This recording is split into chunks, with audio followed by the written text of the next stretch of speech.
Oftentimes, initially, there is a gut response where it is, it feels like a lot, you're bloated, maybe even crampy, maybe even uncomfortable. Some people's reflux goes away. Some people's get worse at first, right? So there's a lot of gut distress initially for some people, not all people.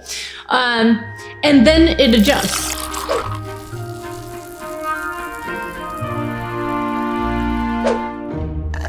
Is it safe to jump into a raw diet? 100%. Absolutely, it's safe.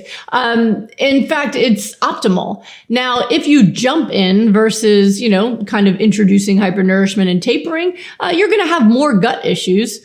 But what's cool about it is even if your gut's unhappy, you're bloated, you're having way more bowel movements than usual, whatever's going on there, that you're still going to get the benefits to your health. And in fact, when people do rapid recovery with me, they do jump right in. A lot of times going from a Western diet with, meat and dairy and processed foods to 100% raw, pure hypernourishment diet. So what I find is that the first week, we have the maximal gut issues as they're trying to figure out how to get this high level of vegetables in that I'm asking them to get, right? So it's a huge adjustment. Like just eating raw doesn't have to be, people often will eat tons of fruit, other things, and it won't be as drastic as eating all of these vegetables, raw vegetables, all the stuff they're not used to, all these seeds.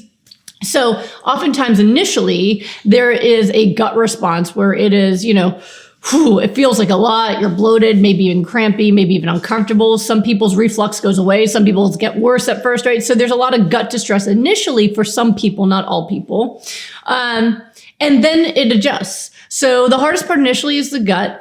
In the second week, the cravings really kick in. But if you can get to the 3-week mark, it actually becomes so nice that many people who never ate raw vegetables before, by the end of the 3rd week into the 4th week, are considering living raw 100% because they feel so good. So you can absolutely do it, and it's going to be really good for your health, for your cells, for your immune system, but there's going to be some adjustment period for your gut as well. And if you're someone who has major gut issues that needs help with that, that's another reason to work with us, like in our rapid recovery, because that way we can make adjustments. My husband, Thomas, and I, we created this protocol a long time ago, but we now have so many people who go through rapid recovery. We've pretty much faced almost every problem. So whether it's too much poop, not enough poop, all sorts of bloating issues, we pretty much have an answer for everything at this point. We're able to help people on a daily basis. Okay, this happened. All right, try this. All right, tomorrow try this, until we help them get it right where it's not causing them to suffer anymore.